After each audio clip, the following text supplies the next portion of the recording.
Hey everybody, I'm Baron over at Arts at Arms, and today I'm going to give you my thoughts on the Glock 44, something nobody asked for.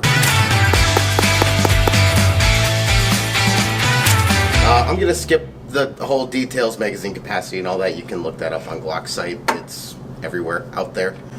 So, tell you a little bit about the misgivings I had when this gun first launched. I got to tell you, this gun impressed me a lot more than I thought it would.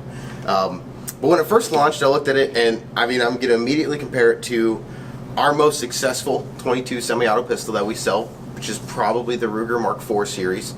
You know, that series of guns can get close to the same price point as the Glock. Feels like a more substantial pistol because you can get them with the metal frame and all of that. A lot more variations to it, and they come with a threaded barrel. It's kind of the biggest thing, in my opinion. It's a .22 suppressed is amazing. So I looked at the Glock and went, well, why didn't they launch it with a threaded barrel? One, why didn't they try and make it closer to the weight of a Glock 19? Because it's not. It's lighter than a Glock 19, even though it's the same size. I had all those thoughts until I shot it, and I got, oh, no, this wasn't meant to be a Mark IV. Like, duh, right? You know, if you want a target pistol, don't buy a Glock 44. It's not a target pistol. If you want to go shoot bullseye, this probably isn't going to be the gun for you. But if you want to be able to train with the gun that you carry with for not 18 to 20 cents a trigger pull, now we're getting somewhere. You know, this is amazing for that. I ran it with, I think, 4 or 5 different, 5 or 6 different types of ammo. I found that basically if it's standard velocity and up, the gun will run it. I ran from CCI standards to Stingers. The only ammo I had trouble with was Remington Thunderbolt, which isn't known for its reliability anyway. So I could feel as I was shooting it, I could tell from shot to shot with the Thunderbolt, if it was sluggish, if it was really subsonic, it wasn't going to run the gun. But everything else, particularly the CCI standards, shot amazing. And the CCI standards became kind of my favorite .22 load when I was messing around with NRL 22. So carried that over, put that into the 44, and it performed equally well. It gave me, good accuracy for what I was doing with it. Shot groups with it at 25, grouped as I would expect. This is my ability to be able to do with a semi-automatic handgun. It felt like shooting a Glock 19 minus the 9mm recoil. That was it.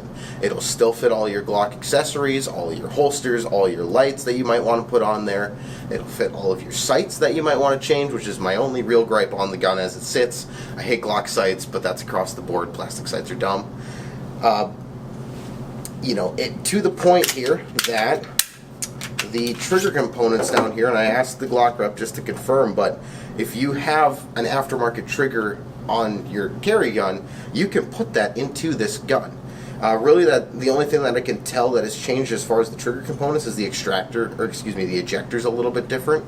But you can change connectors in there. You can change the trigger bow, trigger shoe. All of that stuff is shared with its centerfire cousins. So with that, now you have something that you can go to the range with, and even if it's just a box of 50 rounds, if you have that many more trigger pulls per range session with the gun you're carrying, you're going to be able to see measurable improvement over time, which is why I'm a big fan of .22 pistols anyway. Now you have something in a .22 in a form factor that will match what a lot of people are going to carry anyway. And even if you're not carrying a 19 size gun, if it's a 26 or if it's a 17, or even me, I don't carry a Glock, I would still see value in using this as a training gun because I can still get similar equipment to what I do actually carry, and it gives me a gun that doesn't feel like it was built around a .22.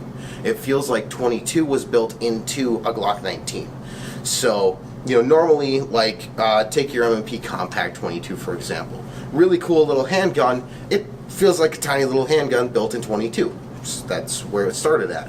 Like I say, it gives you something that keeps that form factor, and I see a lot of value for either training for yourself or if you have other people that you teach. It'd be very easy to introduce them on this handgun and graduate them into a Glock 19 if that's what you're gonna move to, and the only thing that they'll notice a change on is the recoil. So I think Glock made a gun that is going to be successful. I think the 22 is actually going to be interesting from Glock.